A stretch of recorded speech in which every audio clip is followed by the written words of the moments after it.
watching a game against New York Liberty one day. You just said, what? Who knew? Who knew? Who knew? How are you feeling about it? Excited. What are the emotions? Just, seeing these colors and... Locked in. This is where I play. Blood, sweat, tears. Here. So, of course, I feel a certain way. It's home for me. These people loved me. They gave me all of them as I tried to give them all of me. And it's been that way since I played here. Nothing has changed, even with me being away. Nothing has changed with the love. And that's genuine. It's genuine from me and from them. Spoke to some of the Liberty players, and they are expecting that New York is going to welcome you home, as you said. I mean, what will that mean to you, knowing that you still have a game to prepare, and knowing you want to give New York the business tonight? It's just the way they've been with me. I don't think I could say much more than that. They've just been that loving, that kind, that generous, because I just try to play a game. I just try to play a game that I loved in front of an amazing crowd that gave us everything they had. They came out every night to watch us play. The energy, the enthusiasm, the way this place is in New York City, of how they love the game, how much they loved us and accepted us as a team here in the city, how hard we try to grind for the city and to be a great product between the four lines for this city. And even after me leaving and then coming back, I haven't been treated any differently. We obviously see Camilla out here shooting around. You spoke about her progression in her first practice, Yes. but can you add to just how she's doing? She threw out the first pitch the other night. It seems like her shoulder's doing pretty good. There you go. There you go. She's done a really good job of being locked in on what she has to do to be better. And that's the most important thing to me. Basketball is secondary. The health of each player is the most important thing. And if they get healthy, when they get healthy, they can step out here and give everything they got, then we go from there. And then that June 1st date obviously is the target date. How much do you think her as a competitor wanting to go up against her former teammate in Aaliyah played a role, and her being like, June 1st, that's when I'm coming back? I'm just going to go with what Camilla says. And that's the way I've answered it the entire time. Is Camilla says she's back, I'm saying Camilla's back. Okay. She's excited, and I'm happy for her. I'm happy for her. She's a tremendous competitor. You all know she's come from an incredible program, been coached extremely well. But the way that she enjoys competing, the belief, the confidence that she has in herself, and now being able to watch her teammates and see what they do best and how she can fit in there to make them even better, it's just going to be something great for her. That's elevation, basically. And then we saw Diamond added to the injury report. Can you share kind of what happened with her foot? Where is she at? How did this come about? Not quite sure how it came about, but she's been playing through a little bit of pain the entire time. So we just thought it was best to kind of take a look at it and see where we are. So we're going to hold her out this month. And did she get an MRI or? Yes, that has been done. I will probably know a little bit more later today of where we are with it. But as of right now, we're just going to hold her out. Okay. I'm sorry, go ahead, Eric. No, go ahead. You've been here hundreds of times at games, and they always show you on the scoreboard, you get the great ovation, you wave to the crowd, and I think you should do that, if I remember correctly. How are you going to refocus tonight? Because you're going to get a warm ovation when they introduce you. They'll probably do a welcome home video. How do you focus on that instead of that? I don't know. I'll see when I get there. But what I do know is what's at hand. I do know what we came here to do. I am one who's very grateful for all things that this place has done and what they continue to do. And if that happens tonight, I will be the very same. I'll be grateful, and I will show that I'm grateful. I mean, but it's not just you, Coach. You got another coach here that has done amazing things for New York, been a part of the conversations leading up to this franchise now getting to a point where they could compete with what y'all did in the late 90s, excuse me. What conversations, if any, have y'all had about just being back here? I recognize sometimes Crystal and I might look a little older for you to say the 80s. But that was a misspeak, but Coach. It's absolutely okay because I'm an 80s baby. So yes, it was incredible for us to even play together. And this is something that we often spoke about doing, is being able to coach together. No matter where it was, we wanted to be able to do this, and we have the opportunity. And to be back on the floor with her now in this way as a coach, she's extremely sharp, just as sharp as she was as a player. So now our job is to make sure that all players are put in the right positions to be successful, and we're enjoying every minute of the challenge, that's ahead of us. So now I get a chance to do it with my teammate, and now we're coaches. So there's nothing greater to have a friend by your side who really knows who you are, knows what you like, what you don't like, and how you grind and what it means. And she's the very same way. So this is going to be extremely special for her too. It's going to be extremely special for her as well. And to walk out here and see our names down there, that blew us away again. So this is a freaking special place. That's just special. Did some players, at shoot around today, walk over, I don't know, give you shit, give you love, give you, They won't mess with me. Yeah. They know I'm in another place, and they recognize it, and they just thought it was pretty neat. So, as long as I can be an example, not just a coach, I want to be an example for their lives. And if my life can be impactful for theirs, and they can see things that can happen for you, but all it takes is to put in a little damn work all the time. All it takes is a little bit of work all the time. And trust and believe in yourself. Doesn't matter what media says, doesn't matter what anyone says. You have to trust and believe in who you are and what this team believes in you. So as long as I can be that type of an example, I'm okay. Sorry, go ahead. To that point, with these fans and even the current Liberty players know the way you played. How does your team now, I know it's only a couple games, reflect you and the identity? They play hard. They play hard. There's no give up. You're going to recognize them all the time.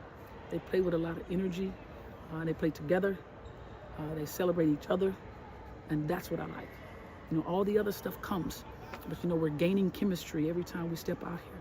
But when you can play together, when you can celebrate one another, and you enjoy each other's success, you got something special. So we want to continue to do that as we move forward to be the team that we want to become.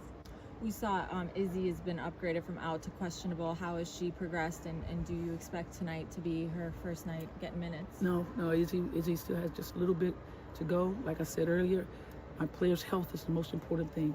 I will not put them in situations to be injured and we can't play them for a season, or something happens to their careers. That's not how it works here. We want to make sure that they get well, and when they're well and they can step between these four lines, that's when we put them between the four lines so they can be healthy and ready to go. And is it Diamond's right or left foot? Not quite sure. Okay. I think it's a right. I believe it's a right foot. Okay. I believe it's a right foot. Diamond is going to be fine. Okay. Diamond is very strong. She's gone through a lot, so she knows how to navigate this. And for the most part, it seems like it's only tonight. We're going to hold her out and make sure she's healthy. What's the balancing act for Angel on and off the court? She seems to be handling it flawlessly and bringing her teammates along to concerts and getting them stuff. Just what do you see out of a rookie doesn't seem like she's a rookie? I hope you guys don't believe a lot of stuff that you read. Be very careful what you read. You get to know people. Get to know where they're from, and why they do what they do, what their whys are. She has a tremendous why behind what she does. And she brings along everybody with her. She doesn't go by herself. And in this life, I'm sure you guys recognize it, that if you have, make sure the next one has. If someone falls, give her a hand and pick them up. That's who she is. It's a wonderful young lady. She understands what it is when she steps between these four lines. She's a champion. She's a winner. She wants to go win. She's a competitor. But when she steps out on the other side, she's earned what's on the outside. So how can you take away what someone earned? You don't take away what people earn. You allow them to live that. It's earned. Thank you, Coach. Thank you. Thank you. Thanks, Teresa. The amazing Teresa Weatherspoon returned to New York this past week. And someone was going to leave the court a winner. Someone was going to leave the court a loser. And we can pretty much guarantee. We lose there. Oh boy. I show up, the technology acts up is bad. I feel like it's your fault? Okay. Oh boy. As long as it wasn't my fault. They were like, skirt, cut. Anyway, let's roll the intro. That's what I was trying to do. Let's roll that beautiful bean footage. No. Gotta get up. Gotta get up. Gotta get up. Hey, women's basketball fans, welcome to Gotta Get Up, a podcast for New York Liberty fans, brought to you by Black Rosie Media and hosted by Erica L. Ayala. Hey, everybody. Sorry about the technical difficulties. I mean, this is what living in 2024 is, I suppose. But anyway, I was getting us ready to talk about Teresa Weatherspoon. Someone was going to win that game, someone was going to lose. And I had a lot of confidence it wasn't Teaspoon leaving with that L. Tough loss, which started, or is it too soon to say a spiral for the New York Liberty question mark? We're going to talk about all of that. But Brian and Misha, how we doing? Hello. We're doing this good. No, I've got my tea with me today, so y'all just gonna have to suffer through. It's not as bad as it was this morning, but let's just say it was a good weekend. It was a good weekend. All right. Well, we appreciate it. You can always type in any comments, Mish, if you need to. But Brian, how about you? I'm doing pretty good. It's been, outside of yesterday, it's been a great weather run here in New York for the past couple of days. So I'm like, I go outside, go to a nice little restaurant Friday night, soak up some sun, feeling all right. I love it. Yeah. And it's still sunny outside, which is wild. Like, that sun don't never go down here in Central Time. I'm like, dang, it's about to be 8:30. Like, what is happening? But yeah, I was actually back on the East Coast for a little bit. So I know that there was really nice weather on Friday and Saturday. My sister got married on Saturday. So I was, thank you. Yeah, I was a little out of pocket. So I'm going to lean on Brian as our eyes and ears when we talk about the game against Minnesota. But I do want to let's start vibes, and then we can talk about the sky, which I think there are also some vibes, and I'm kind of feeling it. But Brian, you and I got to be at the game where New York Liberty hosted the Chicago Sky, which meant the return of Teresa Weatherspoon, a Ring of Honor member. The shot, the original, okay, Dearica that's the hand beheave. Thank you very much. But Brian, break down some of the storylines. Why was this important? Just for maybe New York Liberty fans or basketball fans who may not know. Why was this an important game? Teresa Weatherspoon coming back, but with the Chicago Sky as their bench boss. Yeah, like it was a great atmosphere that night. And, one thing about Spoon is that she's not born in New York, but she's a New Yorker. Like, she's been with us since like 96, 97. And she really was that sort of like face of the franchise in the first era of Liberty basketball. She has that sort of toughness, that sort of perseverance in that heart that, people in New York just love. Like, if you're a scrappy player and you're good, New York will love you. Like, you can go pretty much anywhere in the world, but you come back here, people will recognize you, people will appreciate you, and people will care for you all the time. And even last year, every time Spoon showed up, people were so happy to see her. Like, even the newer Liberty fans last year, like, once they sort of like got to sort of be around her and see her energy and her spirit, it lifted everything up. So it was just a great atmosphere as far as the crowd goes. They gave her a really nice video tribute at the end of I think it was the first intermission, I believe, is when she got the video tribute. Like, Spoon kind of acknowledged it, but she was like she tried to keep her game face on. It's like it's one of those like it's like you're hiding your face because like I want to look like strong, but inside it's like this really is great. So I think that she was really appreciative of that. And they also gave a great tribute to Crystal Robinson, I think, in the second quarter. So 2 Liberty legends were in the building, and the fans always make sure to give them that care and respect, which I think was great. And even with the game, like, they lost, but it's like it's almost like I'll take a loss if it's to like one of my people only. So I kind of felt that no one was really sort of beating themselves up as far as the crowd went about them losing on Thursday night. And, especially with Spoon, like, she has just that great energy, that great passion. And I think with her coaching journey is another aspect people have drawn to, because she's interviewed for a lot of jobs over the years. Like, she's come close. She's interviewed for a lot of places. I think she was a finalist for a couple NBA jobs, fell short. she had the assistant job in New Orleans for a little while. Then the administration came and took over. And then they kind of tried to put some blame on her for their lack of success, which people objected to strenuously, which I thought was great at the time. Like, people were like, no, you're not going to blame her for the organization being what it was and what they were doing. So even as she sort of climbed the coaching ladder, she had people uplifting her every step of the way. And now that she's with a group like Chicago, like, they're probably not going to be near the top of the league, but they're going to try hard every night. And, that try hard gets you a long way. Cause like you can always fix like execution stuff later, but if you have try hard, that's like half the battle right there. Like they're a group that's scrappy. They love to compete. Mabry, she loved to talk too, which we'll get to eventually. But like you got players who really buy in and really care, and that care and buy-in goes a really long way. And I think that it makes for a team that's learning. It gives them so many opportunities to sort of like come together and sort of be molded in the image of their head coach. And that's really going to help push them and make them competitive in a lot of games this year. Yeah, I mean, so much of what you said is spot on. Again, wanted to honor Teresa Weatherspoon and, as you mentioned, Crystal Robinson. We got to speak to Spoon before the game, and you could tell it was very difficult. We spoke to her at shoot-around. Then she also did pregame media, and then, of course, postgame media. And each time you could see that she was getting both more comfortable with that people were going to ask her. Like, I think shoot around was really raw. Right before the game, she was a little bit more composed and kind of had her responses. And post game, man, I'll get to post game in a minute. But, I have been saying this for a while, Mish. I know a lot of people really counted Chicago out and have them out of the playoffs. To me, that just seems wild. One is because of Teaspoon, who we've all been talking about. And I'll tell you what, I kind of alluded to it in my intro that got cut out because I don't know how to use technology. But the point is, what I was trying to say is I'm not betting against Teaspoon. I don't care what arena. I don't care what's on the line.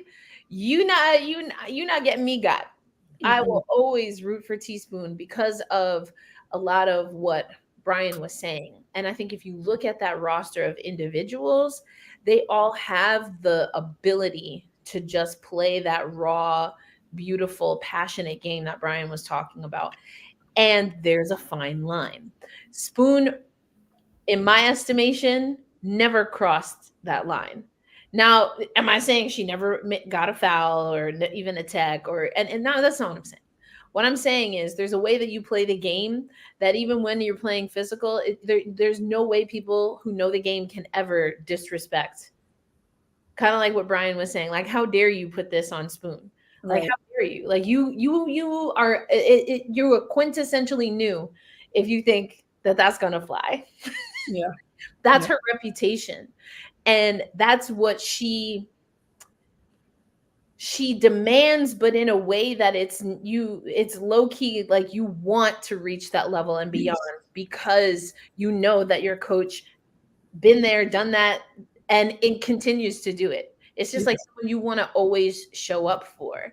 So it was really intense. And that intensity seems to me, Misha, like it could potentially be one of the missing ingredients for the way this Chicago Sky roster looks. Yeah. I couldn't agree with you more about Teaspoon as a leader, as a connector. I think that is such an underrated part of basketball at the professional level. I think we talk about coaches and we talk about the X's and O's, and some coaches are players' coaches. But what does it mean when you've been there, done that, and you know how to reach into your player's chest and bring that heart out? You know what I mean? And I'm speaking really passionately about this right now because I've had a couple of coaches who have been that person who I knew ran through their own brick walls before they got to the position that they're in. And so that just comes with an amount of credibility. You know what I mean? And I just think you talk about the roster itself. Come on. Marina Mabry's been underrated since she got in the WNBA. You can talk about, her mouth. You can talk about all that. On the court, when it comes down to get down to business, baby girl don't play. and she's not scared of that moment at all. So that's who you have leading the charge. Kennedy Carter making her comeback. Do folks remember when she first got in the league? Do folks remember Hollywood? Hollywood, the original Hollywood. Let's go. Like she has that. I hate the dog in her thing now because everybody says it, but she is a pit bull. Okay, so there's Kennedy. You've got also somebody who I think is extremely underrated, Michaela Onyenwere. This feels like the season. Liberty fans should know, though. Yeah, Liberty. That's why I wanted to bring her up. Liberty fans should know because Michaela, she's had the potential, but from last season to this season, it's starting to feel like, okay, now she's ready to realize it. Now she's ready to prove, okay, I've been to Phoenix, I've been to New York, I've been yada yada yada. And I want people to know, oh, I'm ready to stick somewhere. And so that's the vibe she's giving. Angel Reese, what do I need to say about Angel Reese? Nothing. You know what I mean? You already know how she's coming. Elizabeth Williams, Camila Cardoso when she gets back. I mean, this roster is just full of people who I think fit perfectly with Teaspoon, vibe-wise. Yeah. And I don't believe people are saying they're not going to make. I think they got a really strong shot to be in the playoffs. I understand, consistency might be an issue because you're figuring a lot of things out. The league is really good. Oh, and I didn't mention Dana Evans. I want y'all to know I have not forgotten about Dana Evans because I do not want people coming in my DMs or in my mentions talking about, well, why did we know Dana doing her big one, okay? But yeah, it just feels like they've got the perfect mixture to be that scrappy team that everybody counts out and that ends up breaking some hearts at the end of the season, a la Washington Mystics. Not thinking about the Mystics, but we've seen teams in DC do that same thing. So. Not to make it about how long did it take, Brian? What are we at? 20-minute mark? But usually it's y'all first, though. I want the record to be clear. Usually it's y'all first. So oh man. I mean, I think this has potential to be a very fun Chicago team, soup to nuts. I think on paper, I know I have some colleagues at my three-letter organization, and they weren't feeling it. They were like, "How's this team gonna score in the paint? Can this team stretch the floor?" I think again, to Misha's point, Brian, people forget who Marina Mabry is. That's all I got to say about that. And she even said after the game, which I love. This is what I love, and this is what we're talking about when it comes to Teaspoon, but also when it comes to knowing your role and also understanding the mission. So we know Marina wants to shoot, Brian, right? But when we heard from the Chicago Sky post game, and first of all, there were two things that stood out to me. One is that Teresa Weatherspoon made it very clear that the way that this team executes the game plan is by everyone giving 100% and knowing their role, executing to perfection or as close to perfection as they can muster, knowing and executing the role that they were given on any given night. And so then I asked a follow-up. I was like, well, how is that decided? Like, is it do you hope that that's something that the players can come with? Is that something that is a directive from the coaching staff? And when I said the word hope, Teaspoon, and this is why I love Teaspoon, Teaspoon said, no, there's no hope. There's no hope. It's everyone knows their role, period. And that at times, Brian, has been what we have said on this podcast is missing from the New York Liberty. Now, we know they spent and even did that whole thing on ESPN, which I thought was wild, which Sabrina Ionescu confirmed that I guess it was ESPN asked for the starters. And then they were like, well, if we're all coming out, then we all coming out. I still think it was a little weird. I digress. But this is a team that Brian has said that they are doing things off of the court to work on chemistry. That leads me, though, to ask a question that I asked a few too many times last year. Do we know the roles on this New York Liberty team? Do we know the roles on this New York Liberty team? And if the answer is yes, then what is the problem? What is lacking in the last two losses? I would say as far as like delineating roles, I think just based off the first 4 wins, it feels like they're flowing a lot more through Jonquel this year as far as like establishing her and getting her really comfortable. Because even I would say, as Stewie's gotten her shot in the Indiana games and in the Seattle game, like her scoring is there, but it still feels like JJ's force on both sides of the ball is sort of dictating how everything flows from there. Like if JJ's able to sort of create havoc in the paint, opens things up for her, she's on the glass, on the boards that way. So I would say, as far as like delineating like who the main focus is, I would say it's her.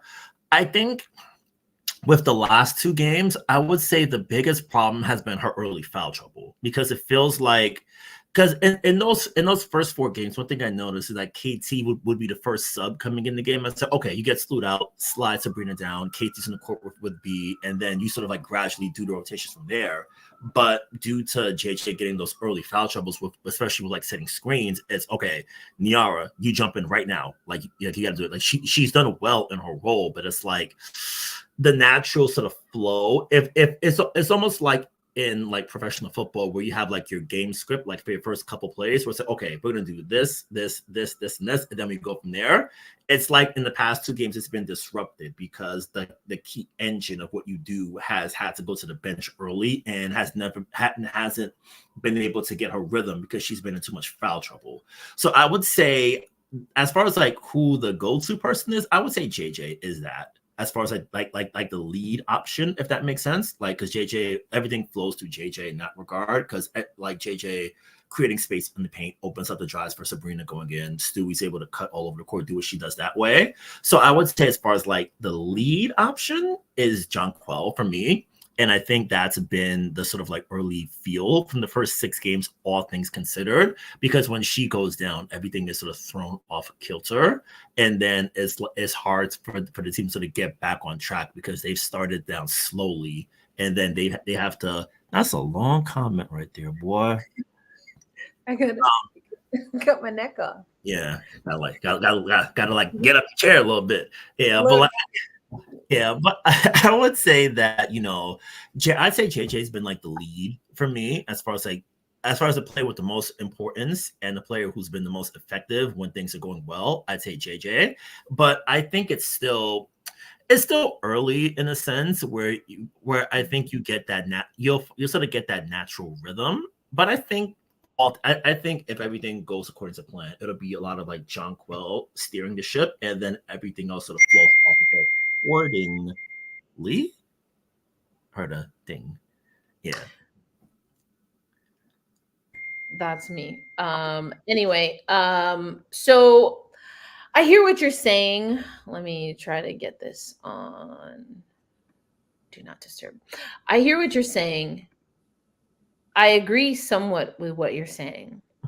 But what this leads me to wonder is, so on the one hand, I think what we like is that we were saying for a decent amount of time, the quote unquote midway point, at least, of last year, that the ball needs to, or the New York Liberty need to run through Jonquel Jones. And it felt like they fell very, very short of that in not arguably the most important games of the season in the finals. And so what did we see though? Maybe was it an overuse of Stewie? But now looking back and reflecting, was that overuse of Stewie because Jonquel wasn't healthy? So now we have Jonquel is healthy, Stewie is not being overused, and things still aren't flowing. So where is the disconnect? What is missing, Misha, or not connecting the way that the Liberty thought that it would at this point? I gotta keep it a buck with y'all. I gotta keep it a bean. I was worried about Stewie from game 1 because I saw the way she came out against the Mystics and was like, babe. We talked about it on the podcast afterwards, her and Shakira Austin's matchup, and how Stewie not playing overseas. I think, Brian, you brought that up. Either you or Erica brought that up. And I was like, that's a really good point. She's still got to warm up. We're now 6 games in for the Liberty, right? She had one game where I felt like, okay, you look like Stewie. And the rest have just kind of been, and I'm talking about the beginning of the game from jump. Because the killer Stewie is ripping your heart out in the first few possessions of the game. You feel me? And I don't think that that's something that needs to change just because JJ might be the lead option. Stewie still got to come out with that kind of fire. And right now, for me, that's been missing, not only at the start of games, but when they hit those lulls. And specifically, I'm talking about, we haven't mentioned the Minnesota game yet. That second quarter, I was like, what is going on? And it just feels like we talk about edge, right? We talk about edge. JJ has an edge that sometimes gets her in a little bit of trouble. We've seen, right? That sometimes gets her a little more flustered than she can't be productive for her team. Stewie has to be that balance, but that doesn't mean she needs to lose her edge, if that makes sense. And it's just feeling like that's not there because Sab is stepping up. We've seen Sab. How many replays have we seen of Sab? And you know what I mean, doing all that. Sloot is getting Sloot. Sloot is getting us what we wanted. She's right. getting, I mean, Damien's talking about the point guard position. I think there's an argument to be had at the broad strokes comment to look at the guards. I'm always going to say that about the New York Liberty, though. So we can put that to the side. But to pinpoint and say that Sloot's not doing what she's got to do, she's doing exactly what we said she needed to do. Yes. She is doing exactly what we said she needed to do because it was glaringly absent last season. She's getting to the cup. What she's doing is the perfect point guard role. When your main options are getting shut down, how can you manipulate the defense to find an opening for yourself or somebody else? Right now, she's finding the openings for herself because she's giving crafty, she's giving tricky, she's giving clever, she's giving you stop and go, she's giving you different finishes, the pull up, the mid range. Like she's doing exactly what she needed to do. But it's, what I come down to is the level this year is different. We can no longer look at the measuring stick from last year because the entire league has raised its level. Correct. So New York's now got to figure out, okay, we can put the pieces together that we missed last season, but what are the pieces that we need to be successful this season? Boom, that right there. I feel like this is what I've been saying, and I'll keep it. I mean, I'm going to keep it a buck about what was said. I'm going to this was a conversation that was not recorded, so I will not be repeating who said it. But there were some people after this first New York Liberty game that were saying, this is an embarrassing loss. It's an embarrassing loss. And I disagree with that on multiple levels. One, I already told y'all. I don't know why people were sleeping on Chicago. That's number one. Number two, at that point, it was what? Game 4? Something like that? 4 or 5? Like, y'all need to relax. Number 3, comparative to the rest of the league, I'm still trying to understand if the New York Liberty, to Misha's point just now, Brian, did the New York Liberty get better for last year? And is that enough to be the top 2 team this season? I would say, I think one thing I like better this year than last year is that they're longer. Because last year they were a lot taller, but they weren't as long and rangy. This year they've corrected that, which I think like you said, calling Thursday's loss embarrassing is really a stretch because it's you're not going to go 40-0. I'm not worried about that. But I think that ultimately for the group this year, you want to stack wins and you want to sort of position yourself well for the playoffs. But it's just a matter of, okay, I got to fit. I know my starting 5 is going to be there. And if the moment calls for it, I can play them an entire second half and clinch a championship berth because we saw them do it already. So I think it's, yeah. So it's just a matter of, okay, I know what I have. What else do I have to go with that? And I think they're starting to figure it out. We'll probably get to Saturday's game a little bit more in depth in a moment, but someone like a Leo Fibich coming off the bench, knocking down 3 3-pointers, and really one thing that she did Saturday that's different from her other games is that she wasn't as scared to shoot. The coaching staff has been like, yo, you're open, take it, don't worry about it. That's been a consistent message for them so far. And you sort of saw it in application on Saturday, even the loss, where it's okay, she comes in, she's getting open, she's giving the team 3-point shooting that they desperately need right now because it's not there for the group as a collective. So you have a long, rangy player who who wants to play, who can contribute, and has shown that they can compete at a high level of basketball. Having a player like that off your bench and her gaining more confidence as you come along, I think is really going to pay dividends down the line. And it's just a matter of, okay, I've got Leia on my bench. I know what Katie can do. I know Niara has been really making gains from her EuroLeague play, and then she's carried it over to the season so far. It's okay, I've got that. What else can I sort of figure out to go with it? And I think they're getting there.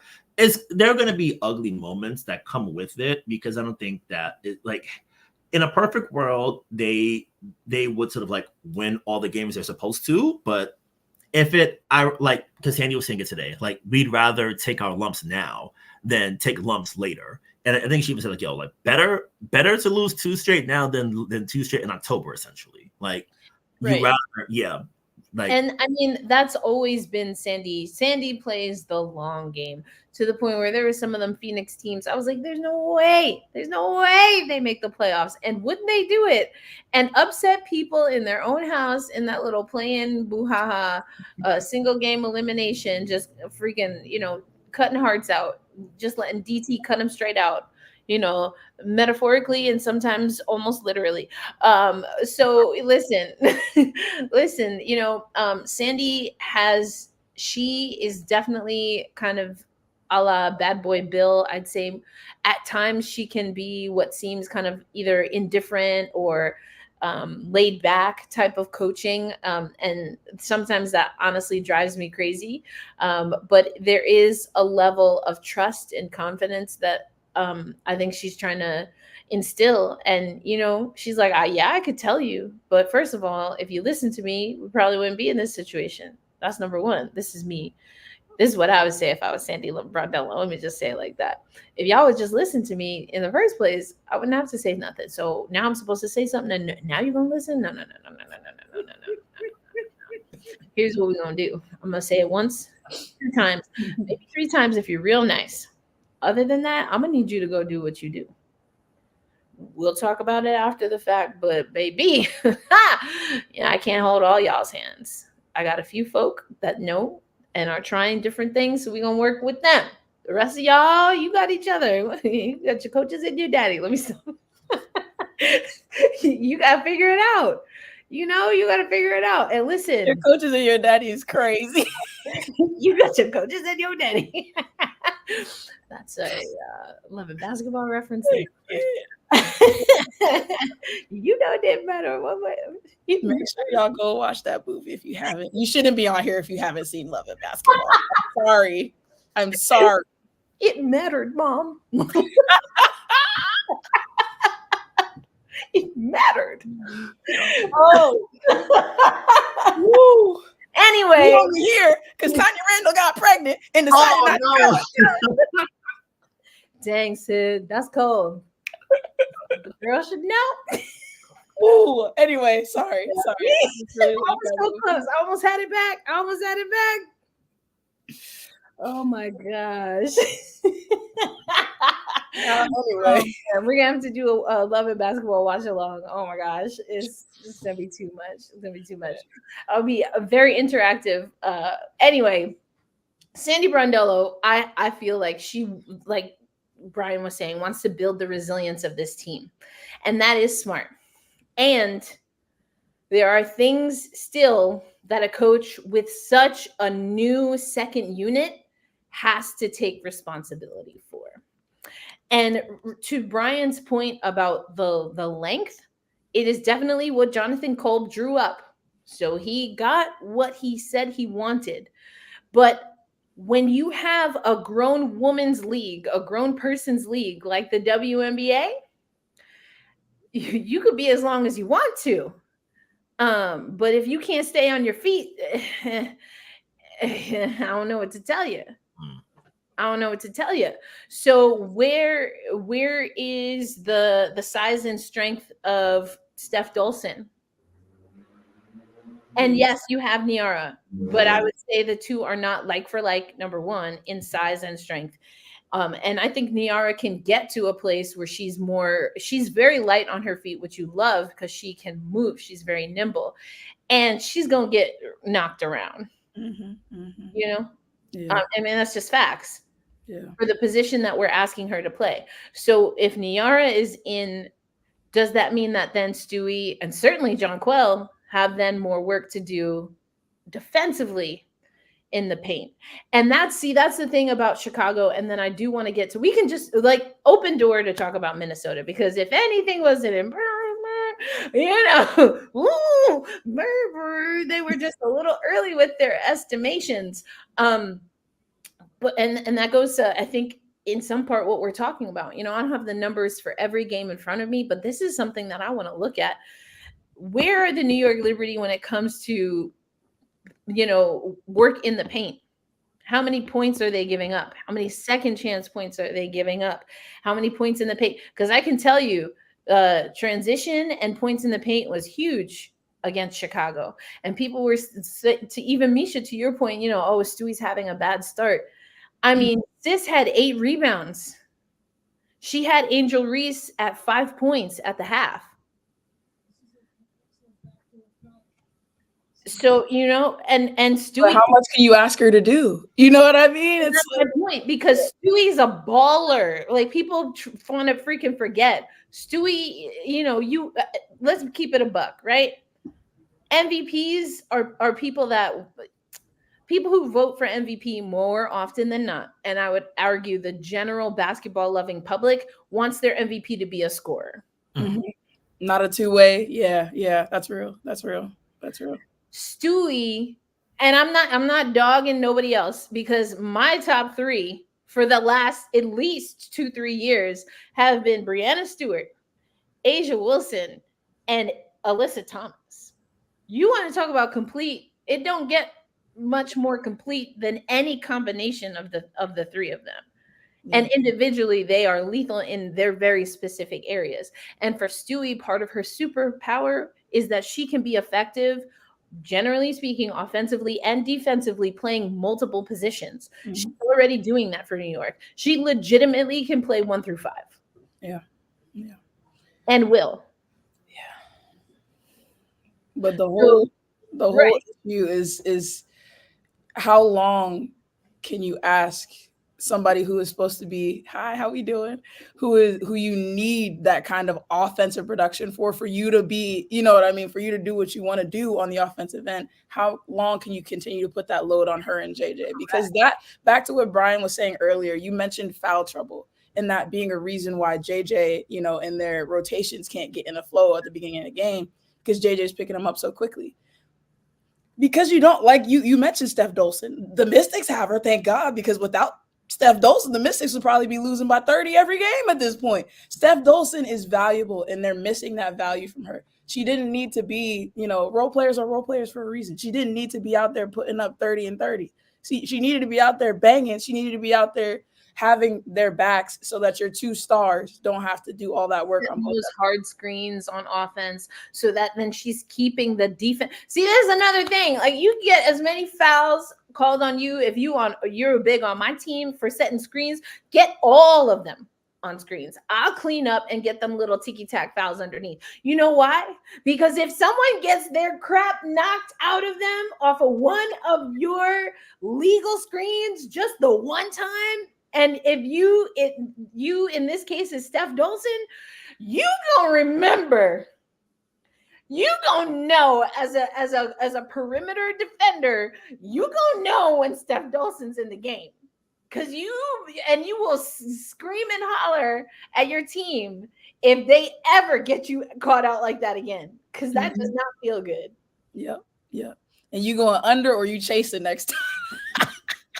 That's what I'm saying. She can legitimately change the defense. Yeah. And that's valuable when you have shooters like Stewie's. Stewie's release is very smooth, ridiculously smooth. JJ just has such a high release point. And Sab can shoot that thing before anyone even knows the ball is gone. Yeah. Who's doing that, though? Sab is getting her shots by driving, just like you said earlier about Sloot. And I love that for us. And I mean, listen, you know how I felt about Han. She gives you height, but she does not give you size in the same way and like a strength that Steph. And we didn't replace that. We got maybe 2.5 Marine Johannes's, which is cool too. But that tells me that this is going to be a team that's shooting a lot. What does that tell you also? That this is going to be a team that they're going to have to rebound a lot. And if they're rebounding on the offensive side as well as the defensive side, of course, Jonquel Jones is going to be more susceptible in theory to fouls. And you've already started to see it, right? Some of this is things we saw it against Indiana, Brian. We saw it against Chicago. We know that Jonquel Jones has a very thin line between I'm frustrated and I will wreck everything. Facts.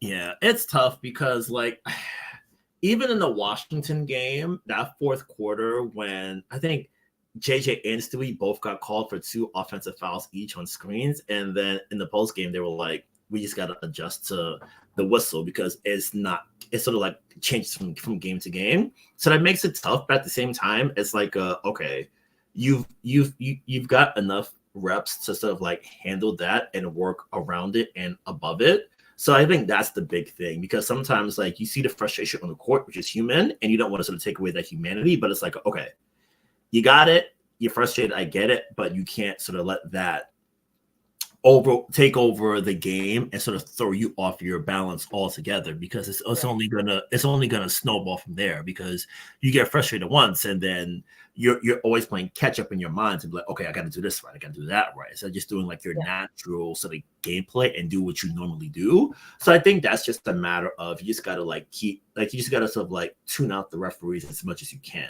and then you just sort of like stick to the game plan and trust what you do well, and then build off of that instead of letting the frustration sort of take you over. And so with that, I think 2 things came to my mind, Nisha. One is that I think the way we're hearing Sandy talk, and it's not, I don't want to say it's a departure even from what we saw last year, but I get the sense that Sandy is very much being very Sandy-like and being very upfront with what worked, what didn't. We didn't play well. Wasn't a great day at the office, whatever the phrase is. She's not going to, put lipstick on a pig, so to speak. And what she's also reminding the media and perhaps her team, Misha, is it's early. Let's go through this now. It was 1 game.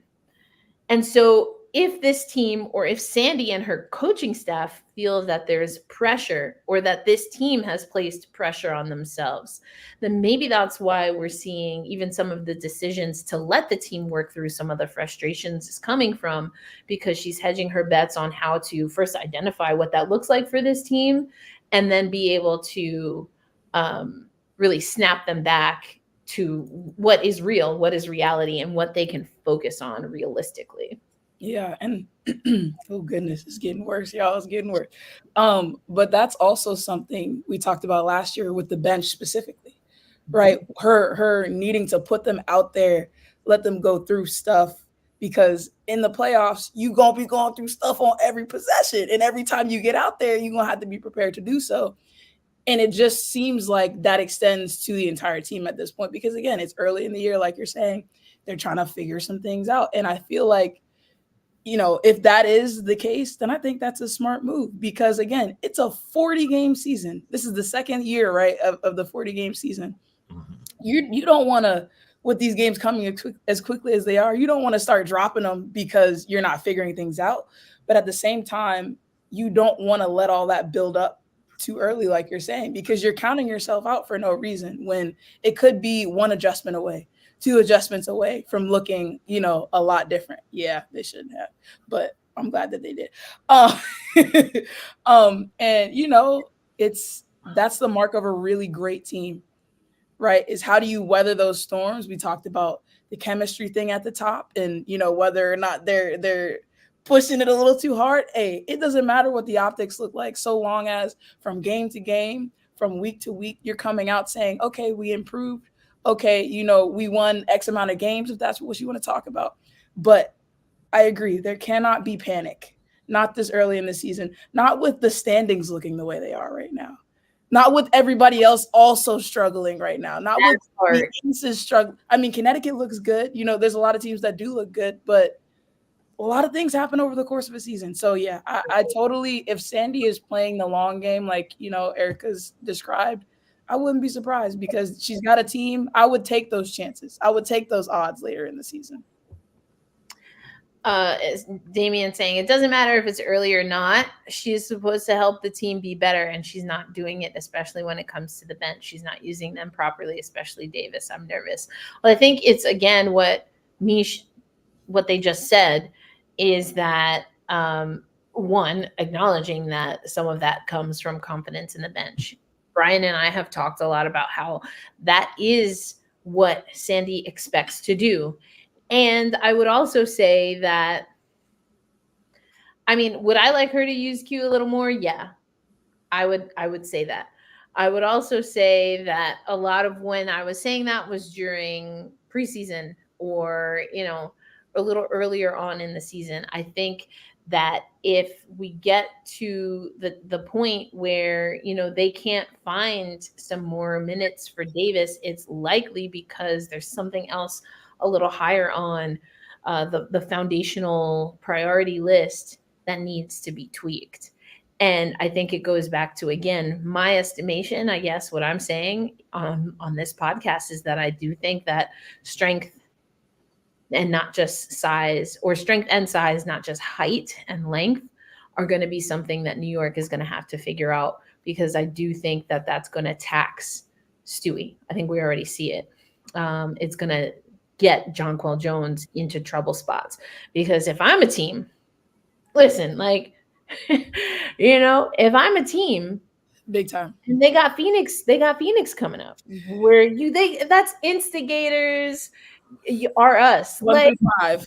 Come on, can I get my crystal ball out? This is how transparent right now the New York Liberty are. Just upset Jonquel Jones early in the game. Use your bigs to beat Brianna down as much as possible, and you too shall have a victory over the New York Liberty. Like. But it does feel that simple. And, I'd like to revisit a question that we posed at the beginning of the season. Did the New York Liberty get better on the bench? Did they? Listen, I've been trying to be polite about it. You ain't gotta be polite though. This is the space. Air it out. I don't know that they did. Now that I'm looking at it, I like a 5-inch, right? Feebitch or 5-inch. I mean 5-inch, I believe. 5-inch. I thought so. I like what she's done. I like the little spots she's gotten for herself, the shots. But who do they have coming up off that bench? That if JJ can't go back in the game, if Stewie can't go back in the game, if we're not talking about Sloot and we're not talking about Sab, and we're not, I also say we're not talking about B, we're not talking about Benijah, who can go get you a bucket? I don't know who I'm pointing to. Not without a pick and roll. Sabali, not without a pick and roll. I just. And it's tough. Now it's getting exposed. And again, it's not too early for that either, right? Because things can happen. Moves can about to make a move, apparently, because moves can be made. So, but it begs the question. It begs the question. Yeah, I don't like it. I don't like it. I was worried about Big Mama Steph. I just didn't feel like it was coming back. We talked about that on the podcast, Brian. I think even if it's like, going back to what Hopkins always said, he wanted his system to be like basically 5 shooting all at the same time, if he could make that legal in basketball. Like the length and the ability to shoot from the perimeter, great. But what a lot of people have noted is that it's not that the potential at least wasn't there for the New York Liberty. Like they could shoot themselves back into a game. But the issue became when your Again, rebounders or your post players are fatigued or nullified because of foul trouble. Like that's not a problem that has been solved. I think we just had last year 2 players, and sometimes at the same time, which was that deadly July, August, early September run for the New York Liberty, playing at just an amazingly elite level and bringing the rest of the team along with them. But what we're seeing this season, Brian, is some of those players who were clutch, whether they got the credit for it or not, particularly thinking of Benajelani Hamilton now, and even Kayla Thornton, who I said on the pod was going to be, had to be the breakout. I chose Thornton over Sloot. And I don't know what has been missing from their games, specifically offensively, because you have to see what Laney's been doing in the last handful of losses on the offensive side. That's also something that stands out from last year, Brian. Yeah, like I was at practice today and asked B just like where she thinks her offensive sort of rhythm is at. She's still working to find it. So I think even for her, it's still like a work in progress. Because one big thing was that it took about like 2 or 3 months for them to sort of like find a way to activate her on offense. And this year, we've seen her be a little bit more aggressive, like when teams try to go under, when the Liberty run pick and roll with her as a ball handler. Even today at practice, they were working on a lot of handoffs with her, where she'd catch the handoff and then sort of drive to get those 2 feet in the paint. So they're working on that, and I think they're working, especially when just sort of like tie it back to this 3-point earlier, where it's like she's turning down a little bit while they're able to turn B up a little bit more.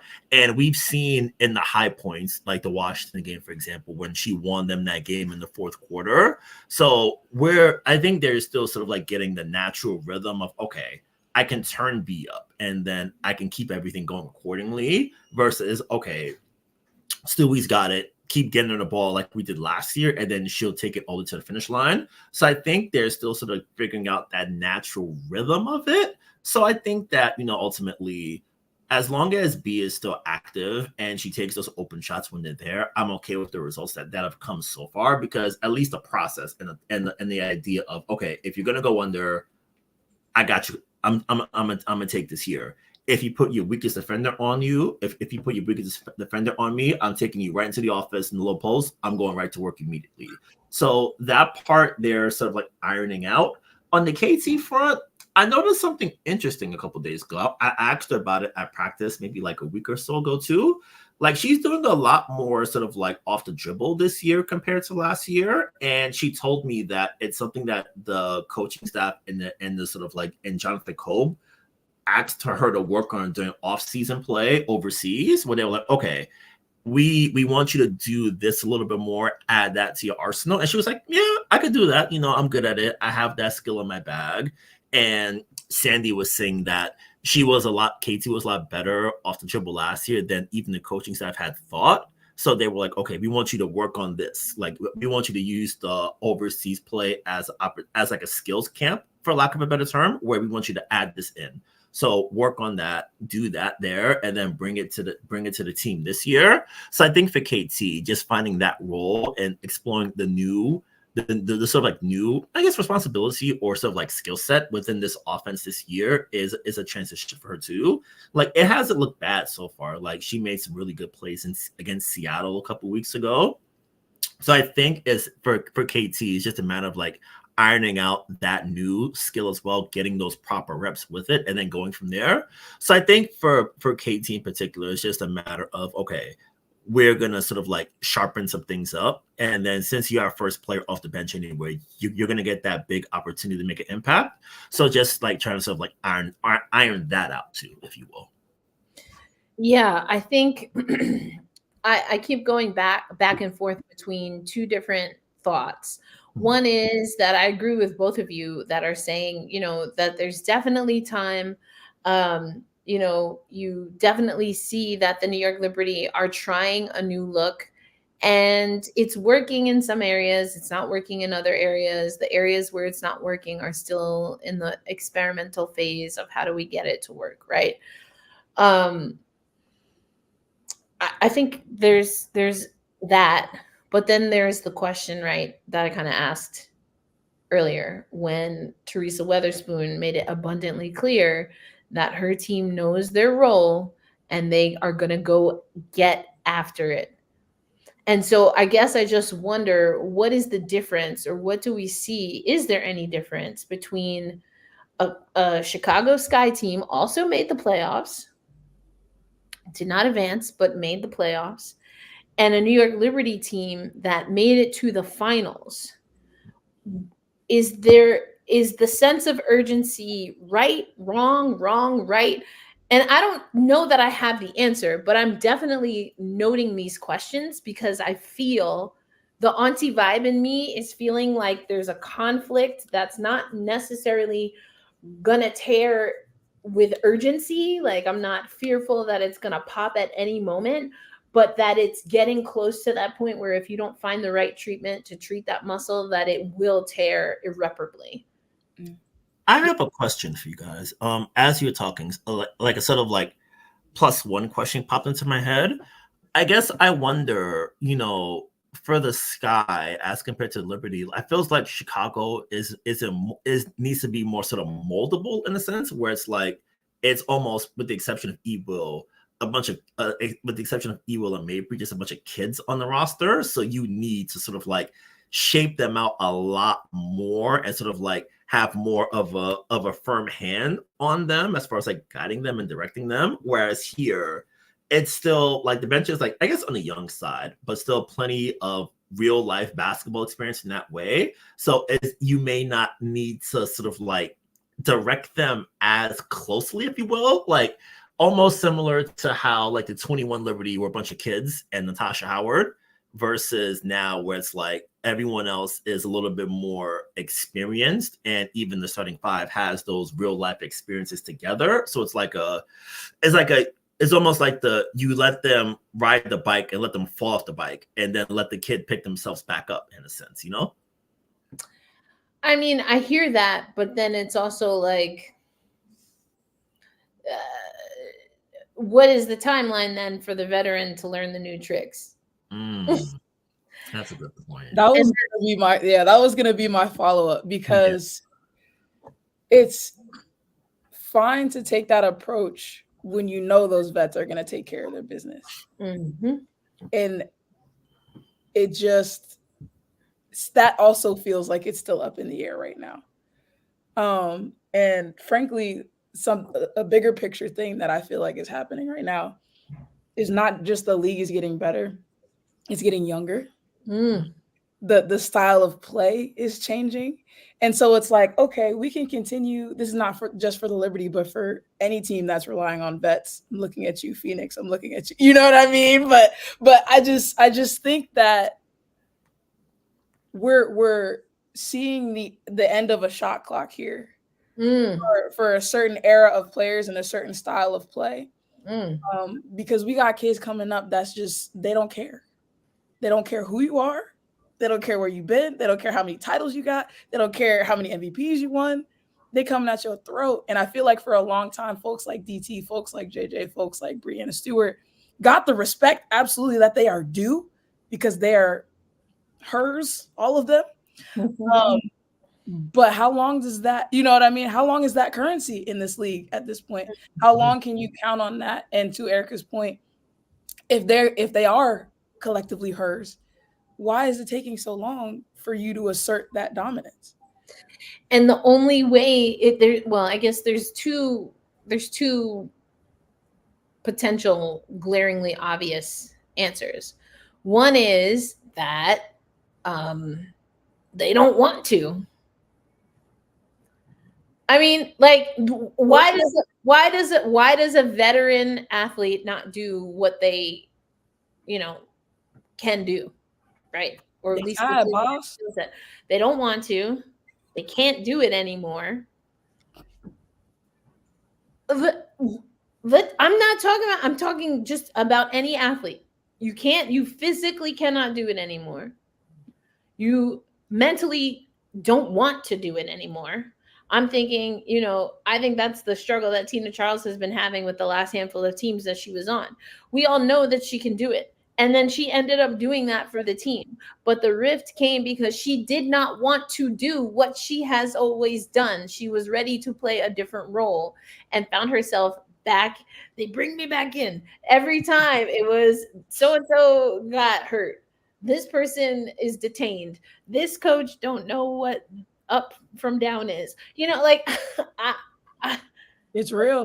you It's know, real. Yeah.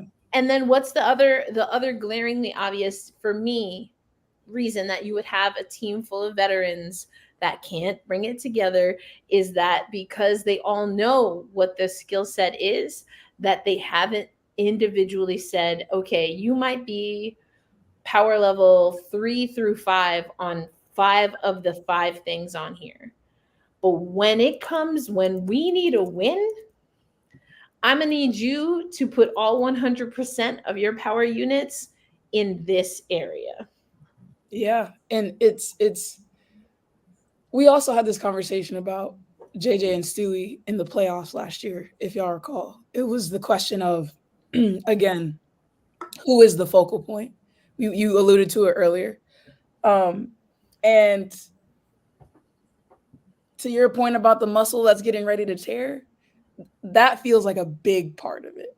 That feels like like you got to decide when that, like you're saying, when that game is on the line, who is who and what is what. With vets, there's a certain amount of room you can allow them, a certain amount of space you can allow them just do what you do because they're going to find good outcomes because they're that good. Right. But at a certain point, you have to say, Camilla, yeah, Sandy's got to put that firm hand in there. It's fine to like Brian alluding to what you were talking about between the difference between Chicago and Teaspoon versus Sandy and the New York Liberty. Yep. I get that. Yep. But when it comes down to getting business done, you got to stick a hand in there. You can't just say, hey. And right now in every situation, it's felt like, hey. And that's not something they can come back from. I think, going back to the Minnesota game, who is going to be that person? Who is Sandy designated as that person? Not just on offense, but also on defense, because I think that's something we haven't talked about here today is defensive. Ooh, come on. New York's got a lot of work to do. Yeah, it's not. And that's another, looking at the bench, especially, like we lost defense. Yeah. Off the bench. Yeah. And did the offensive idea, is it replacing enough offense to make up for the lack? No Steph Dolson, no Jocelyn Willoughby. Yeah. Yeah. It's tough. And to Brian's point again earlier, we mentioned the threes. New York's shooting the third most threes per game. And they're shooting 30%. They're like bottom 3 or 4 in the league shooting threes. And the other thing that I also think, is kind of a taxing thing for JJ and Stewie specifically, because I was watching back at the highlights of the Chicago game and more on the vibe standpoint. There were a lot of fouls that I thought could have been called that did not get called. So that's one thing. But altogether, New York's a great free throw shooting team, just not getting to the line enough at all, in my opinion. At all. Like, that's how you slow a game down. That's how you regroup. Free throw timeouts do so much for teams that I think goes overlooked, because that's a moment for you to reconnect with your teammates. And in that Minnesota game, you get to the free throw line and you end a run. Okay, what are we doing wrong? Why is our defense falling flat? Why does this ball have no pop on offense? Like, that's stuff you can address when you have a stoppage in play that's not a turnover. You know what I mean? That's not a negatively impactful, situation. So it's tough. It's tough right now.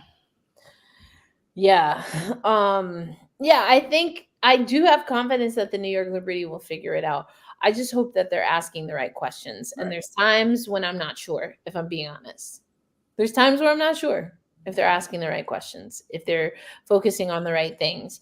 And I think that from the outside perspective looking in, and I don't want to say that they haven't had the conversation, but I think it needs to be evidently clear. Laminate it, put it on the wall, record it, play it, as part of the pregame. I don't know, but like it's just not muscle memory is what it looks like. I don't want to say this team doesn't cognitively know what to do. It just feels like the muscle memory and the game plan and the scout have not aligned yet. And that is, there's hope in that. It's also endlessly frustrating if you don't figure it out sooner than later. And this game, Brian, against Phoenix, this is a Phoenix team.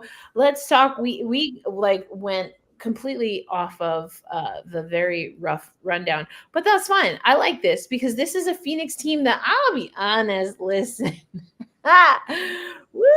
I didn't know about Phoenix coming in. Yeah, I told the folks on TikTok, I said I was familiar with Diana Taurasi's game. I just thought it expired. I did see that. I thought it expired. I thought that milk expired, but it did not. Milk It did not. expired. Expired. I mean, it's a situation where it feels like all the pieces just fell into place for them.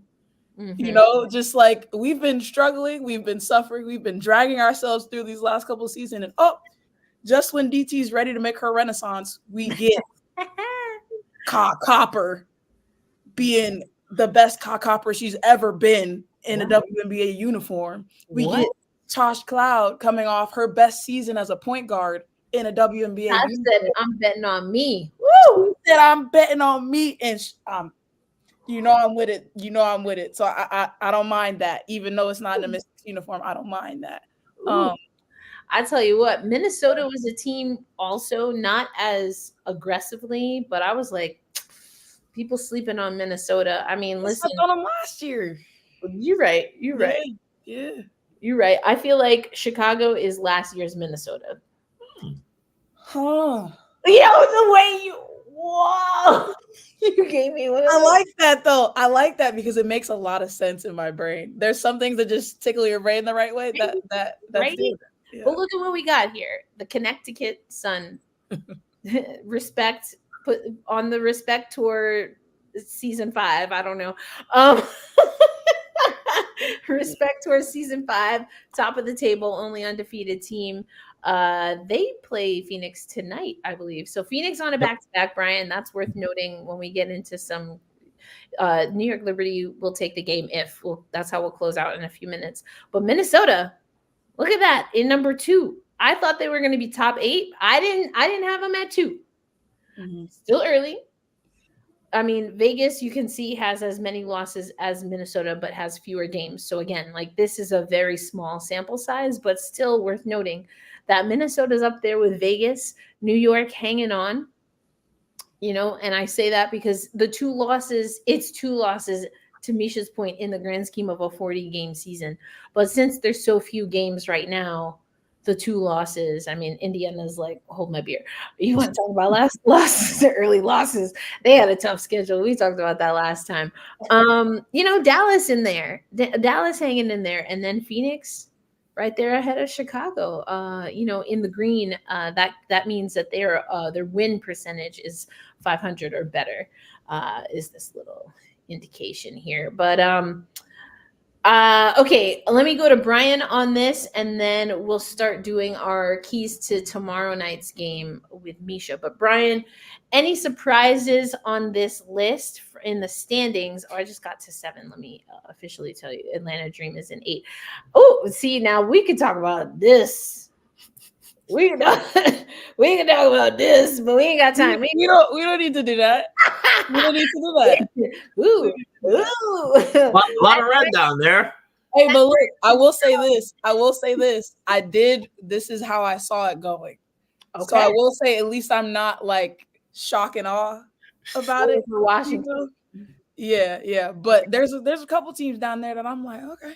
Okay. See, now, see, this is not a podcast for Seattle Storm fans, but if it were, I would just want to guide y'all and say, now listen. Let me touch your hand real quick. When the super team narrative hits, it hits hard. Oh, I've been there before, but I want you to know. Hold on. Brighter day will come. Now our situation was not like that, so I can't It guide looks like that, man. I can't guide you all the way, but you know, it's tough when the media gives you super team and then they take it away. We can agree on that, but that start, whoa, hold on, whoa. Okay, let me stop. Brian, reactions to the top 8, and who do you think is a team that New York hasn't seen yet that could potentially cause problems? I would say of the top 8, I think, like you guys were mentioning, Minnesota is like a really pleasant surprise for me. Like, I think he finished what, 4th last year in MVP?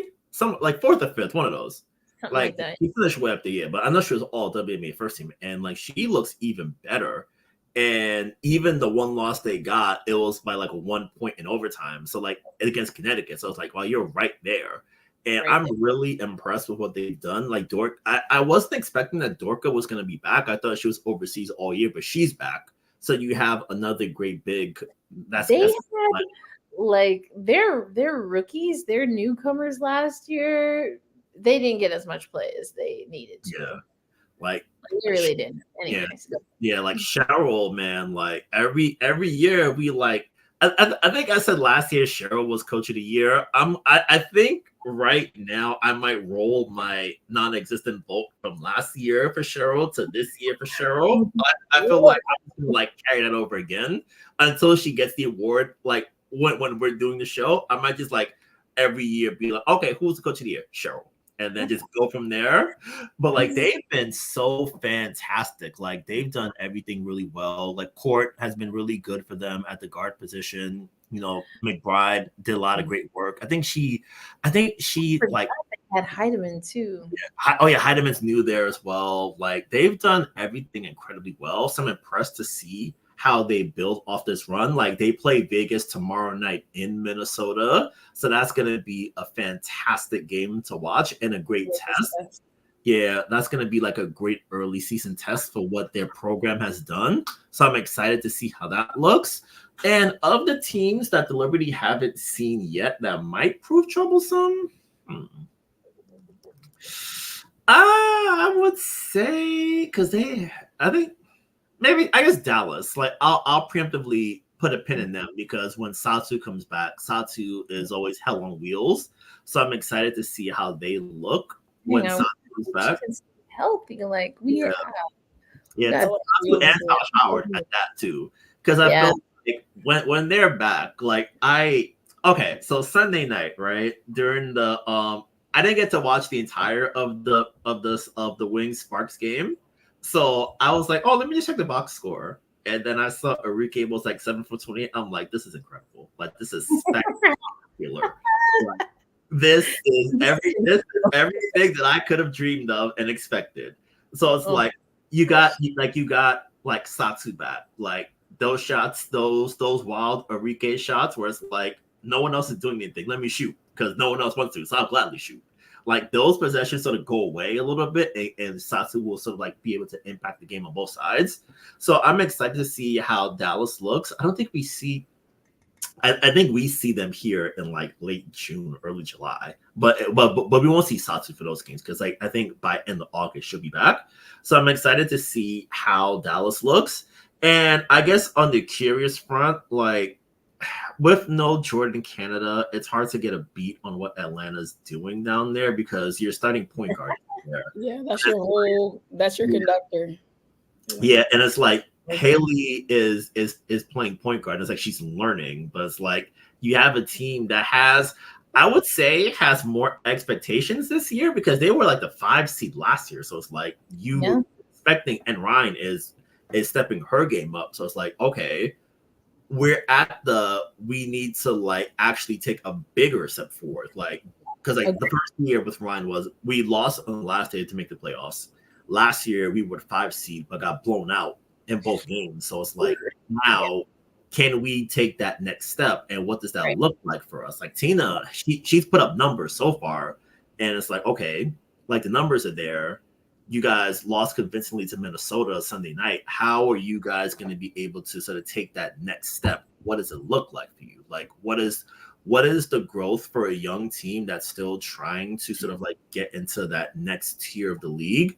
Like, what does that look like for you guys, and how, what is missing to get there? So I'm really curious to see how they look as the season progresses.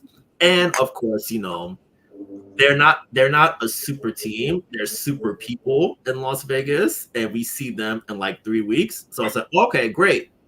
Jackie and Kelsey are playing 40 minutes a night. That's wonderful. Like, hey, we know that they're going to be in the court the whole game, so we'll sort of see what we need to do right to sort of keep up with that going forward, and sort of see how we can sort of adjust what we're doing to sort of like counteract them being those pressure points for all 40 minutes. And it's so that's those are some of like my big things early on. But I guess as we head to sort of cut play and then everything else that comes from that, I think we'll get a better beat on what the league is looking like. Yeah, I want to kick this off to Misha. Almost final word, the penultimate word of the night. But your keys to the New York Liberty winning over Phoenix, if they can get the win, the New York Liberty will have to do what? It's all about transition defense. The Phoenix Mercury, what did girl dad say? I want to take upwards of 43s a game. And look, girl dad doing his thing. That's not even, that's just his name now. That's just who he is. And no disrespect to that man. That's just how I understand him now. But he's doing his thing. Okay. He's got this team looking really good. So it's no disrespect at all. But he wants them shooting like 43s a game or something crazy like that. And they are shooting that thing in a great clip. I believe. They're like number 1 or number 2 in the league in shooting threes right now. And you got one of the fastest players in the league in Kyle Copper and one of the fastest players in the league in Natasha Cloud. You're 1 and you're 2. You're going to be getting up out of there as soon as that ball gets off the ground. If New York wants to win this game, you got to limit transition fast break points. I'm going to say, if I got to throw out a number, I'm going to say you got to limit them to 12 because they're going to get theirs. They're going to get theirs. But 12, I'm going to cap it at 12. Because anything more than that, you're digging yourself a hole. And you got to cap them. They got to shoot less than 35% from 3. Okay, yeah. Well, that would mean that it would be great to have some perimeter defending. So Stewie's gonna play the 1. Well, they kind of did. They did like an inverted triangle zone defense for a little bit, but then I forget if it was was it post game? I think it was Stewie, right, Brian, who was talking to us about how putting that length up front causes problems down low, and so they were getting beat in the opposite direction, which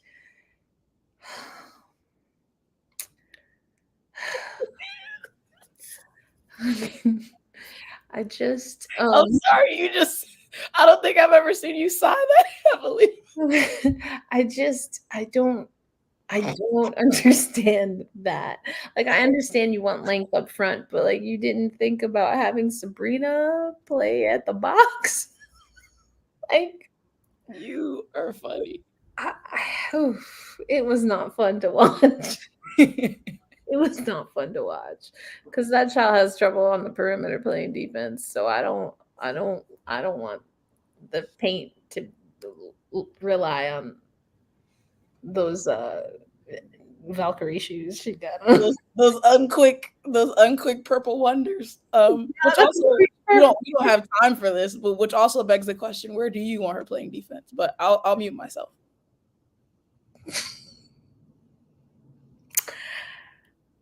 Okay. Yep. We're going to end it right there, folks. On that note, I don't know how else to respond to that.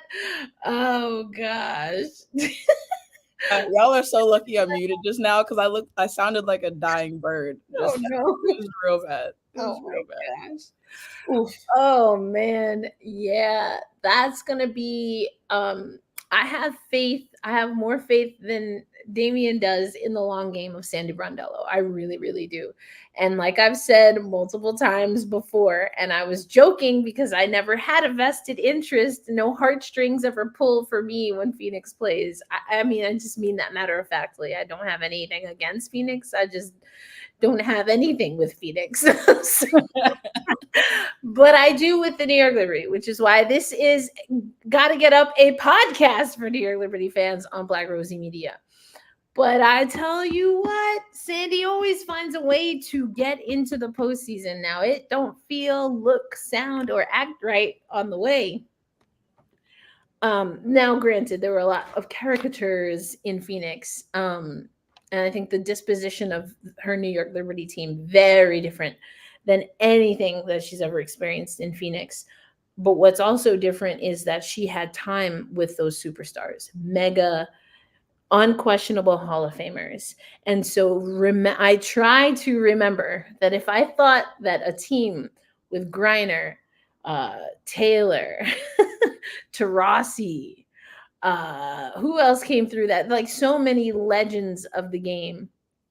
You know, if I thought that was messy, the New York Liberty can only aspire to be that messy and yet effective. It doesn't have to be perfect. And maybe that's the gift that Sandy Brondello brings to some of these players who have always either been able to meet damn near perfection. I'm thinking about Stewie, or have felt that they had to only ever get to perfection for there to be something that works. I think that Sandy Brondello is the right person to mold this team. You know, we were talking earlier about Chicago team, that they can be molded because the habits aren't truly formed there. I think that Sandy has the respect of her team.